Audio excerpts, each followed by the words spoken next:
Si je suis là, c'est pas pour rigoler ou c'est pas pour jouer. Comme j'ai dit, c'est une bonne opportunité, donc je suis pas venu pour rien. C'était surprenant. J'avoue que je m'attendais peut-être à pas autant de niveau et c'était pas mal. Oui, j'ai eu quelques combats en amateur, oui. Que des victoires.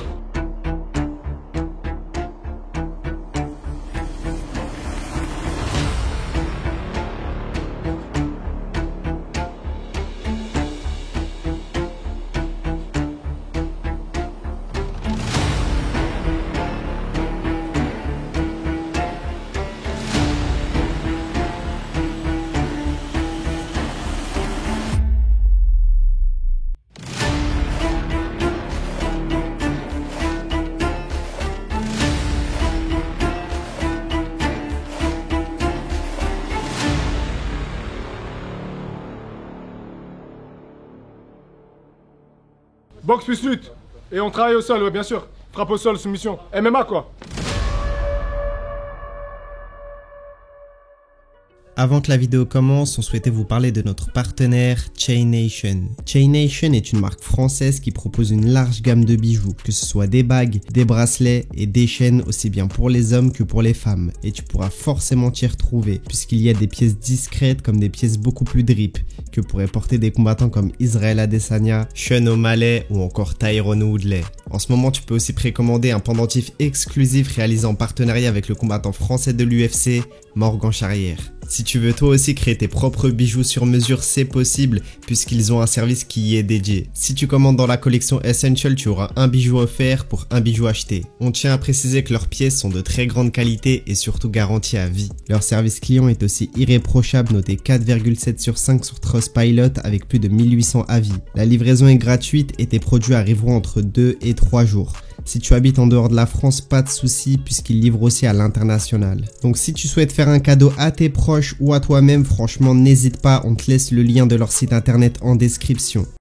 Nous sommes aujourd'hui avec Mehdi Ben Lagdar. Tout d'abord, comment est-ce que tu vas, Mehdi? Écoute, je vais bien, je vais bien. On a pas beaucoup dormi. Ça prend du temps d'organiser tous ces trucs-là. Mais on est là et c'est mortel. C'est cool. Donc c'est quoi le programme du jour? Pourquoi on se retrouve ici aujourd'hui? Écoute, on a décidé d'organiser une journée de détection. On s'est inspiré du modèle au foot, hein, tu vois, tu as une team et tu as une détection et tu y vas et tu montres ce que tu as dans le ventre, quoi. Donc on veut former, donc ça va être une petite team. Quand je dis petite, tout est relatif, hein, on va être une trentaine. Là, le programme, il y a des personnes qui se sont inscrites, ils vont s'échauffer, tourner. Très clairement, ça sera de l'opposition. Et le but, ça va être de repérer les profils les plus intéressants dans chaque compartiment du MMA, le striking, le shootboxing, le sol et la lutte. On a un panel de consultants qui sont là. Taylor Lapillus, il y a Lucie Berthaud, il y a Rizlen Zouak, il y a Diagueli Camara, combattant en Glory, Papoulele, qu'on ne présente pas. Et l'idée, c'est d'organiser une session où les gens vont pouvoir s'exprimer. Mais on n'a aucune recherche de mise hors combat. On ne veut pas que les gens s'allument la tête. C'est comme quand tu vas... dans une détection et que tu es défenseur, tu mets pas des tacles à la gorge pour montrer que tu es un défenseur autoritaire. On ne veut pas de toi en fait. Donc on va bien le spécifier aux participants et aux participantes. À partir du moment où ça allume trop, à partir du moment où les intentions sont mauvaises, vous êtes disqualifié, vous êtes éliminé. On ne veut pas de ça ici. Et comment est-ce que tu vas créer les oppositions? Moins de 77 d'un côté, plus de 77 de l'autre côté. Et ils vont être une vingtaine sur le tatami et puis ça va changer de partenaire au fur et à mesure, round par round. Donc on va démarrer, de toute façon je te laisse voir, mais ça va être un toucher épaule pour s'échauffer. Et puis on va démarrer une fois qu'on est bien chaud sur quelques rounds en boxe, quelques rounds en pied-point, quelques rounds en boxe plus lutte, quelques rounds en MMA complet et puis quelques randoris au sol pour pouvoir détecter les meilleurs dans chaque compartiment. Salut l'équipe, j'espère que vous allez bien. Comme vous le voyez juste derrière moi, il y a le logo de Unlock. Donc pour ceux qui ne connaissent pas Unlock, j'ai laissé Mehdi du coup expliquer c'était quoi le projet. Là on se retrouve pour une journée de détection comme il l'a très bien expliqué. La salle se situe dans le 17e. Je ne sais pas à quoi m'attendre. J'espère qu'on aura de belles oppositions. J'ai pu voir quelques noms comme Zakaria Hamou. Il y a également des managers avec qui j'avais pu discuter sur Instagram qui sont venus de Aix-en-Provence pour vous dire que c'est une grosse journée de détection. Donc voilà, on se retrouve tout de suite pour la journée de détection.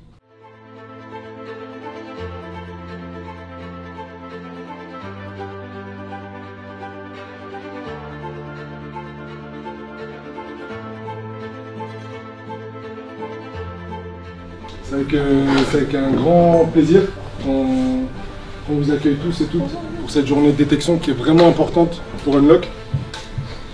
Je vous explique le déroulé de la journée.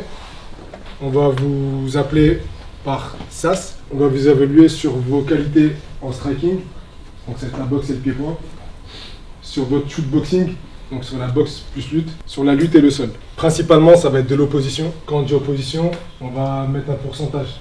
D'accord ? On part du principe que 0% c'est du shadow et 100% c'est le jour du combat. Nous, on va se positionner à 70% sur les intensités.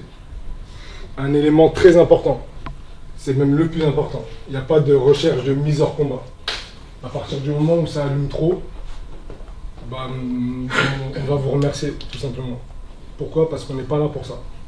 Imaginez une détection au PSG ou je sais pas quoi, t'es défenseur et tu mets des tacles à la gorge à tous les attaquants. Ouais, t'es un bon défenseur, ça se trouve. Mais au final, t'as blessé tous les attaquants qui se sont présentés. Du coup, tu vas pas être pris, c'est sûr et certain. Vous avez Raja qui est là, pour ceux qui ne la connaissent pas, qui est Cutwoman. Donc elle passera entre les rounds pour pouvoir vous mettre un petit coup de vasine, etc. Vous serez 30 sélectionnés. Unlock Compétition se veut être une team où on va donner beaucoup d'énergie pour vous. Quand je dis beaucoup d'énergie, c'est que vous n'allez pas être un numéro ici. Je vous laisse vous changer, vous avez des vestiaires qui sont là-bas. Donnez le meilleur de vous-même. Merci, c'est aujourd'hui. Aujourd'hui, c'est aujourd'hui.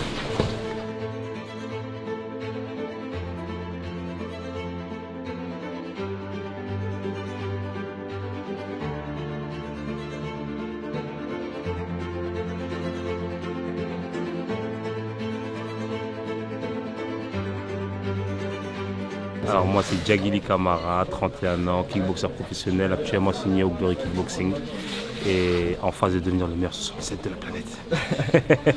Comment est-ce que tu vas les juger? Parce que toi tu es un spécialiste du pied-point. Exactement. Tu vas les juger sur cette partie ou tu vas également les juger sur la partie lutte, etc. Moi ça va être vraiment sur la partie striking, vraiment, parce que c'est ce que je connais et c'est mon domaine. En lutte j'y connais rien, donc je ne pourrais pas juger sur cette partie-là. Je vous ai parlé d'une histoire de pourcentage tout à l'heure. C'est pas pour faire genre, hein. Pas de plein contact. Plein contact égale dehors. Clair.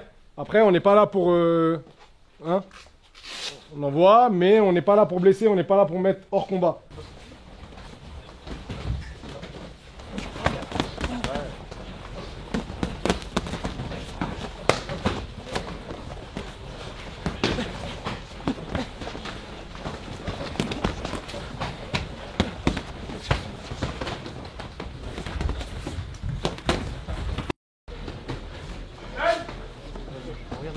Amour Zakaria, 22 ans. J'ai 7 combats en amateur et là je suis passé pro. Je combats le 2 juin prochain au Zénith de Paris à Hexagone.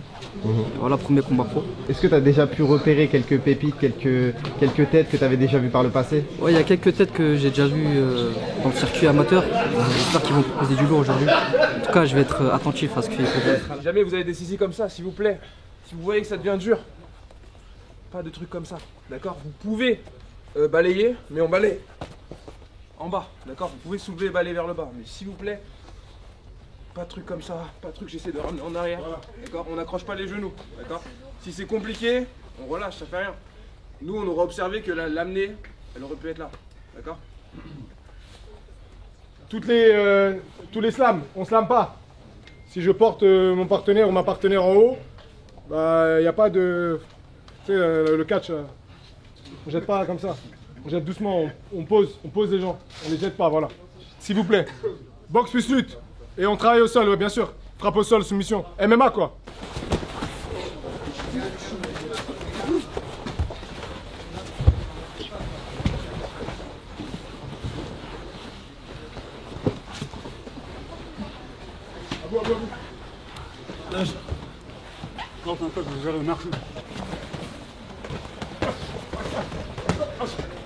Bonjour à tous, je m'appelle Abdellah Louza, j'ai 19 ans, origine marocaine-algérien. Aujourd'hui je suis venu ici pour relever le défi. Ma spécialité c'est la boxe anglaise. Je suis venu, je voulais essayer les MMA, c'est à pied-point, la lutte. Franchement les gens ils sont forts de MMA, je respecte. Et c'est ça, c'est trop bien, merci beaucoup, merci à l'équipe, merci à tout le monde. Comment ça se passe là pour toi? Là très bien, ça va. Je vois la différence, les gens de pied-point et de la lutte. c'est pas facile, c'est de l'entraînement. On va essayer de remettre, on va essayer d'entraîner aussi, s'entraîner, mettre dans les MMA pour progresser, c'est ça. Merci beaucoup.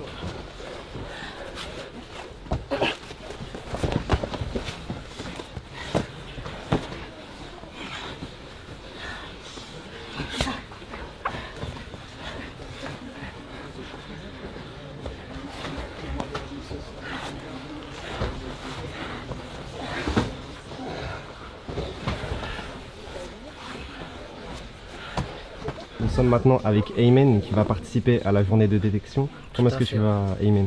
Ça va très bien, tranquille. On est venu faire nos preuves. Qu'est-ce que tu espères de cette journée de détection? J'espère être pris parmi les 30.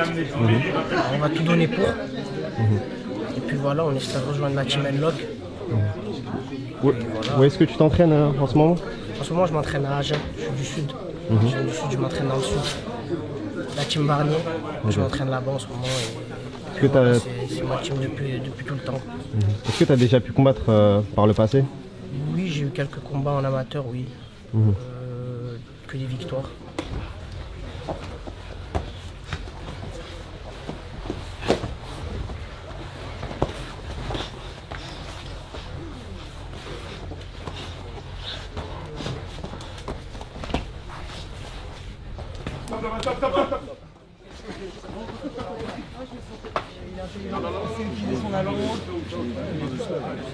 Donc nous sommes avec Rizlen et Lucie Berthaud. Comment est-ce que vous allez? Très bien. On va bien, c'est une belle journée. Il y a du talent en fait. La nouvelle ère est en train d'arriver. On est assez impressionné par la qualité et le niveau des jeunes. Est-ce qu'il y a des têtes que vous avez déjà pu repérer pour l'instant? Clairement. Moi, là, il y a un boxeur t-shirt jaune. Il a un très très haut niveau en boxe. Si on lui apprend les rudiments de la défense en lutte et au sol, je pense qu'il peut faire des dégâts, surtout qu'on est à l'ère des strikers dans le MMA. Il sort un peu du lot. Pour moi, il sort vraiment du lot. Et on a un grand aussi avec les cheveux bouclés, très intelligent aussi. Et toi, Rizlen, pareil? Ouais, bah, les mêmes profils, il y a aussi d'autres personnes là. Et non, ça nous donne même envie d'aller faire du sparring avec eux. Ah ouais. On a envie de se faire détecter nous aussi. On n'a pas envie de se faire... on est en mode tranquille là aujourd'hui. Et comment est-ce que vous allez les juger sur leur partie pied-point, sur leur lutte, sur un peu tout? Pour l'instant, on a jugé sur la partie striking. Maintenant, on va voir l'intelligence de combat au niveau du MMA. Donc, on a vu des profils qui se détachaient en striking, mais à tout moment, ils peuvent aussi se faire battre au sol. Donc, on va voir comment ils réagissent. S'ils ont une certaine intelligence, par exemple, si on a des super strikers, mais qui arrivent à bloquer le jeu en lutte, typiquement, là, on se dit, ok, il y a déjà un instinct qui est intéressant là. Après, on peut voir des gars qui ne se sont pas détachés du lot debout, mais qui se détachent du lot énormément en lutte et au sol. Et ça va être intéressant aussi de voir. Ça marche. Là, déjà, on a dit mitaine, ils étaient tous heureux. Donc là, on a hâte de voir. Par contre, ça va bien projeter là. Ouais, on va peut-être s'éloigner là, non? On va faire attention. On va se barrer, là. Non, il y a beaucoup de... Franchement, il y a... De toute façon, en France, il y a beaucoup de potentiel. Hein. Donc c'est un très bon concept ce qu'il a fait Mehdi. Et là, on voit le futur. Et les jeunes, ils sont motivés. Et ça fait plaisir de voir autant de gens venir à la détection aujourd'hui.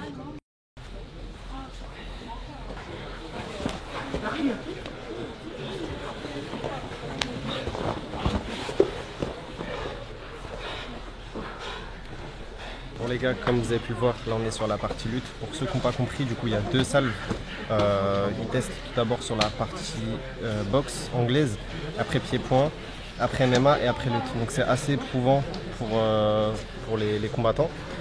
Mais du coup ça permet d'analyser vraiment tous les aspects du MMA, ils font pas ça à l'arrache. Et du coup là on est qu'à la première salve et il y aura la deuxième salve juste après. Je pense qu'ils seront notés sur toutes ces parties-là que j'ai pu vous énoncer. Et du coup voilà, on va continuer de filmer ça. À titre personnel, et j'en ai parlé avec mes gars, vous nous avez impressionnés. Et je vous dis pas ça pour vous faire plaisir ou quoi. Bravo, bravo à vous. Prenez une bonne douche, hydratez-vous. Et on viendra vous voir dans tous les cas. Ok? Merci. Merci les gars. Suivant!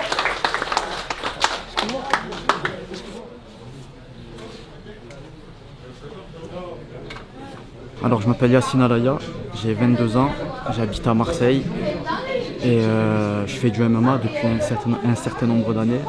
J'ai commencé par le judo, par la lutte, par la boxe anglaise et j'ai fini par le MMA.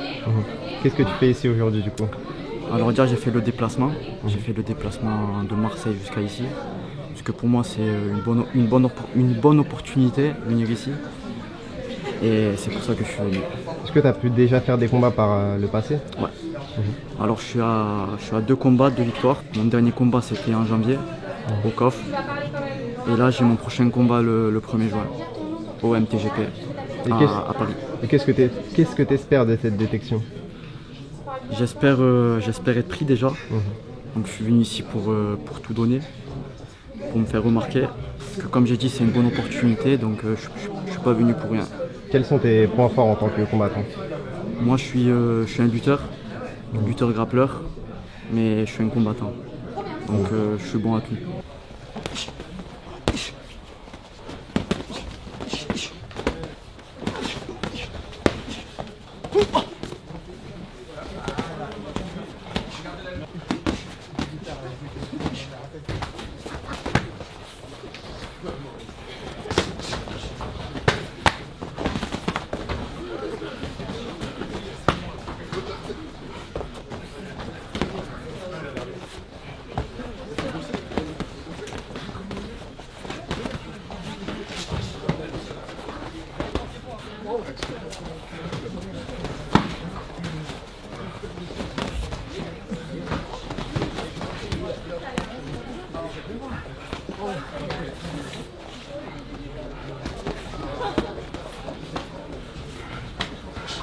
Nous sommes maintenant avec Maître Gator, donc kickboxer.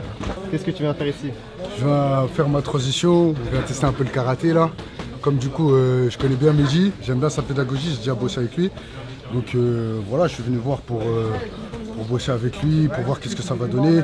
J'aime bien la salle, la structure elle est vraiment pas mal. Donc voilà, on est venu tester seulement. Donc pour ceux qui ne te connaissent pas, tu as notamment combattu au Muay Thai Grand Prix. Ouais, c'est ça. Est-ce que tu pourrais nous parler de toi, parler de ton palmarès? Là actuellement je suis plusieurs fois, enfin 2 fois champion du monde en Muay Thai et en K1. Je suis aussi champion de France de l'année 2023 en professionnel également. Après voilà, j'ai une trentaine de combats. J'ai combattu partout à l'étranger, tout ça. Donc je pense avoir fait à peu près le tour de ma discipline. Malgré que j'ai pas eu les opportunités du Glory ou le One.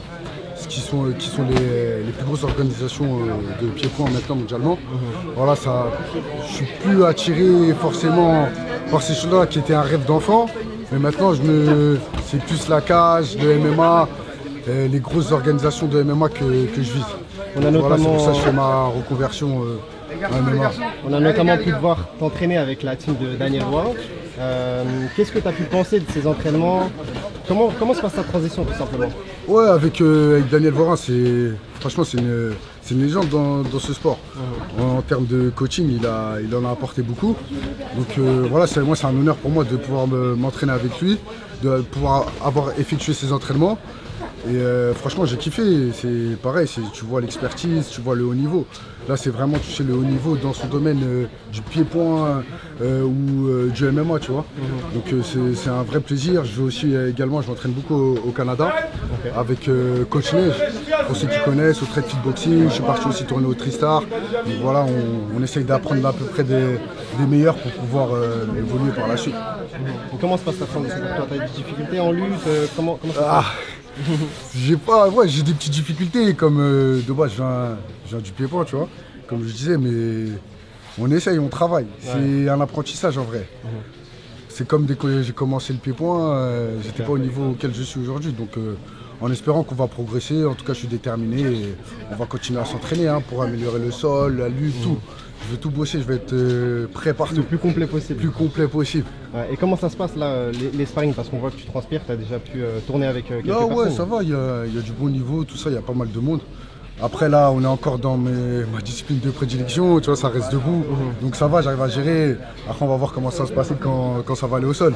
Là, c'est une autre paire de manches. Mais bon, on essaye on va donner le meilleur, on va essayer de montrer le karaté un peu. Quelles sont tes prochaines échéances? La prochaine échéance, du coup, ça sera peut-être en MMA en juin, du côté du Canada. Après, des fois, je peux avoir des propositions en pied-point, j'essaie d'arrêter, mais c'est compliqué vu que c'est quand même un sport que j'affectionne. Après, c'est vrai que s'il y a des grosses organisations, c'est sûr qu'on va me revoir en pied-point. Mais pour aller boxer comme ça, à droite à gauche, ça ne m'intéresse plus. Donc maintenant, c'est focus sur la MMA ou grosse orga, vraiment très grosse orga en pied-point.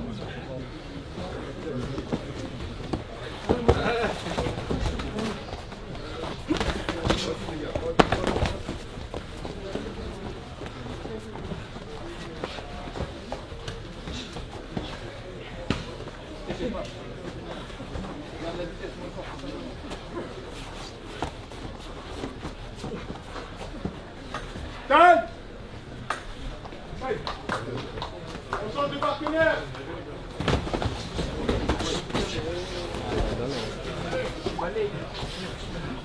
Tape jambe gauche, tape jambe gauche.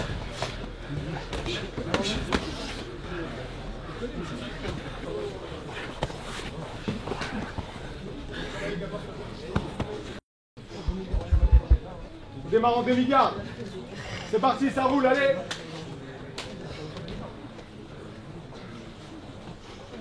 Merci beaucoup.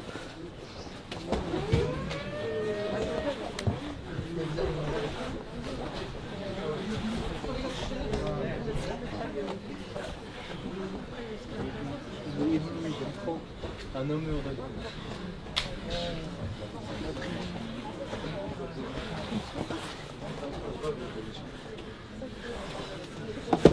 On viendra vous voir. Ok? Oui, merci en tout cas. Merci.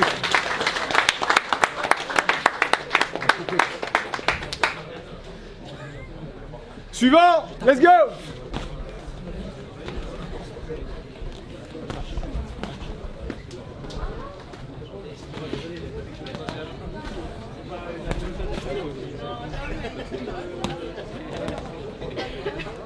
Donc là, tu passes sur la 3e salve, c'est ça? C'est ça. Est-ce que tu as pu analyser certains combattants? Moi, j'ai analysé la première et je pense qu'il y a du niveau. On va pas se mentir, il y a du niveau. Mais franchement, j'ai pas la pression, rien du tout. C'est mon pied-point, c'est mon domaine. Et je pense que ça va le faire. Hein. Est-ce que tu pourrais te présenter, dire quel âge tu as, où est-ce que tu t'entraînes, quel est ton palmarès? Moi, je m'appelle Amer Osman et j'ai 19 ans. Du coup, je m'entraîne au Pantin Muay Thai à Pantin. Et maintenant, je m'entraîne à Montfermeil, dans un club à Gagny, où il y a le club de Djagili Camara. Du coup, je pense que vous le connaissez, je crois. Bah, il est là en plus. Bon, il est là. Voilà. Et du coup, bah, je fais de la boxe thaï depuis un certain moment. Du coup, je pense, on va dire 8 ans. 8 ans ou plus. Voilà. J'imagine que tu as déjà pu combattre par le passé. J'ai combattu, ouais. J'ai combattu en Coupe de France, j'ai fait des interclubs, j'ai fait des combats en Coupe de France et en Ile-de-France. Quel est ton palmarès en amateur, en pied-point? En amateur, j'ai vraiment pas de palmarès, mais j'ai fait des combats, j'en ai fait 5-6. Ok. Un truc comme ça. Ça marche. Ça fait longtemps que tu en fais? Ça fait pas très longtemps, mais ça fait très longtemps que j'ai pas combattu.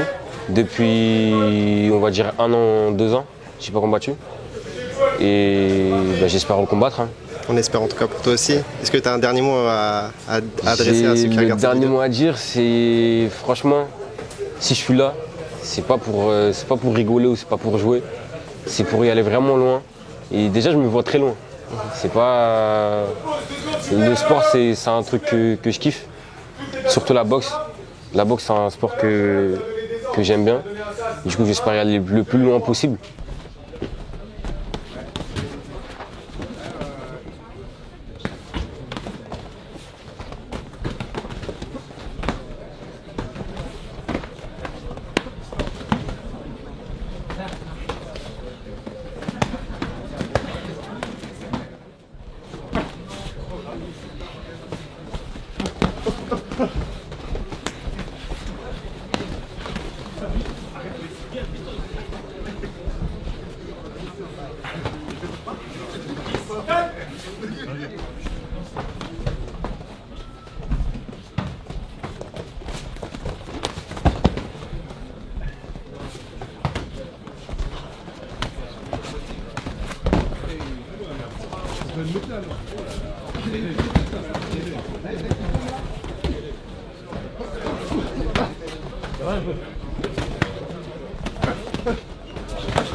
C'est un micro-capture, mais c'est le meilleur des micros. 20 secondes. En gros, c'est une petite taille d'ouverture. Ouais. Mais les images ne sont pas. Nous sommes dorénavant avec Monsieur Taylor Lapulus. Comment tu vas, Taylor? Bah écoute, ça va très bien. C'est une bonne journée. On est samedi. On est à Unlock. Voilà, donc c'est le nouveau club parisien qui va ouvrir ses portes très bientôt. Et aujourd'hui, c'était une journée un peu particulière parce qu'il y avait une détection de nouveaux talents. Donc voilà, qui a eu lieu en 3 sessions. Ça a démarré vers 11h à peu près. Et puis là, ça a fini maintenant vers 15h. Donc tout le monde est fatigué. Les gars se sont tapés dessus. Il y a eu des phases de sol, des phases de MMA, des phases de striking pour évaluer un petit peu le niveau de chacun et détecter qui va intégrer l'équipe de compétiteurs d'Unlock et surtout, pourquoi pas, les talents de demain. Est-ce que tu as pu repérer quelques combattants lors de cette session? Ouais, carrément, ouais. J'ai vu quelques combattants très intéressants qui étaient assez bons debout. J'en ai vu d'autres qui étaient plutôt meilleurs au sol. Et puis plus globalement, j'ai vu des combattants qui étaient assez polyvalents. Donc après, je pense que certains avaient déjà un peu de niveau avant d'arriver là, parce qu'on les a clairement sentis un peu plus à l'aise que les autres. Mais bon, c'était surprenant. J'avoue que je m'attendais peut-être à pas autant de niveau et c'était pas mal. Comment vous allez faire votre sélection? Parce qu'il y en a qui sont meilleurs au sol, il y en a qui sont meilleurs debout, il y en a qui sont assez complets. Comment ça va se passer? Bah écoute, je t'avoue que c'est Mehdi qui gère ça. On n'a pas encore bien discuté de la stratégie qu'il allait employer. Moi, je suis là surtout pour l'aider quand il a besoin de moi, tu vois. Mais c'est vraiment lui la tête pensante et le gestionnaire de tout ça. Donc voilà, après, s'il a besoin de mes conseils, entre guillemets, je serais ravi de l'aider quand il en a besoin. Mais voilà, je ne sais pas encore comment ça va s'articuler, comment vont être sélectionnés les gars. Je sais qu'il y a eu des gens forcément qui ont fait une bonne impression et qui eux vont être sélectionnés, ça c'est sûr. Et puis après pour les autres, comment ça va être affiné ou l'écrémage qui va être fait, je sais pas. Tu m'en voudras pas, mais j'aimerais parler un peu de toi quand même, parce que c'est la première fois que tu passes sur la chaîne. C'est ça. Dernièrement, tu as affronté Farid Basharat. Malheureusement, ça ne s'est pas passé comme prévu. Il y a eu énormément de tentatives de takedown. Tu t'es relevé, mais le combat était assez difficile pour toi.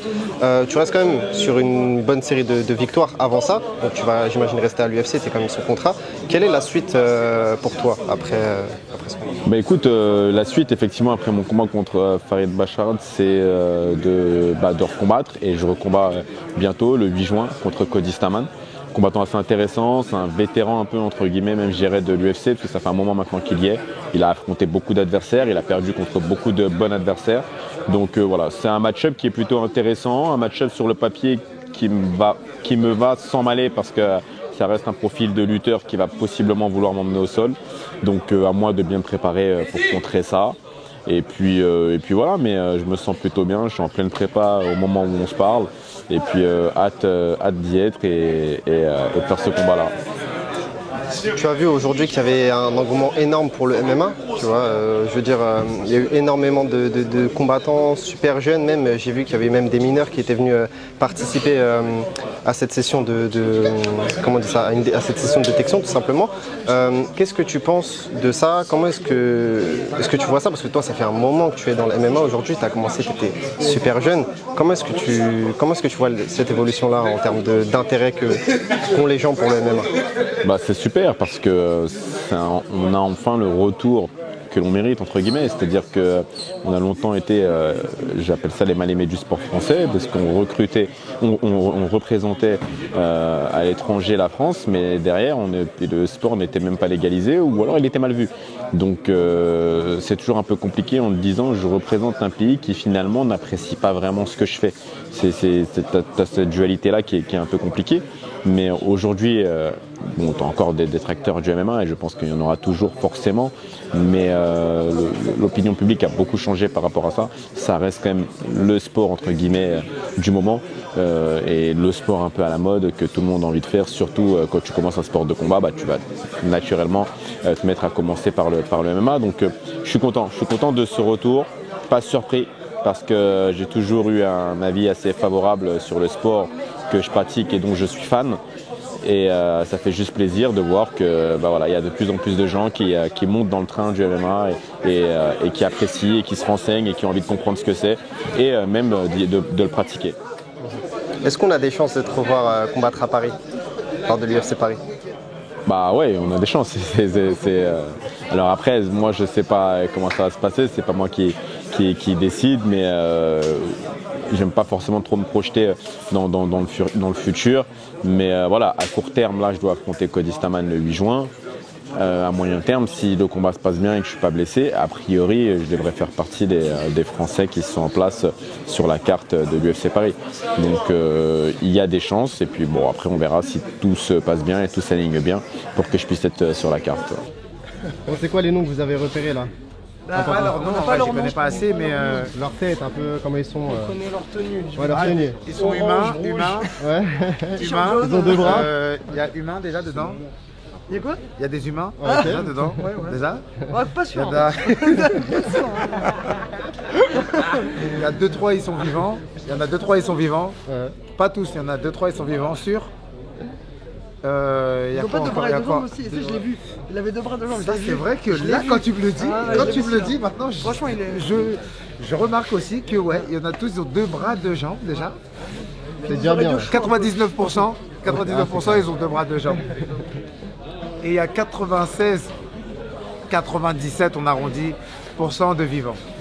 Voilà, non, mais... là, pas plus de... Merci pour cette intervention vraiment très pertinente. Hein. Vraiment merci. Merci pour votre participation. Merci à ceux qui sont venus. Taylor, Max, Lucie, Raja, tout le monde est ici là. Merci à vous tous. On va prendre contact avec les personnes qu'on aura en tout cas sélectionnées, tous ensemble. Pour les personnes qui ne sont pas sélectionnées, j'ai un message important à vous dire. Si c'est pas aujourd'hui, si c'est pas avec nous, ça sera avec quelqu'un d'autre, c'est pas grave. Si c'est pas aujourd'hui ton moment, c'est que c'était pas aujourd'hui, c'est tout. Faut pas remettre en cause ton but ou tes rêves. Si tu veux faire du MMA et que tu veux aller loin, bah si aujourd'hui c'est pas passé, bah c'est pas grave, ça passera un autre jour en fait. Ok? Et pour les autres, on se voit lundi sur le tatami. Merci à vous. Merci.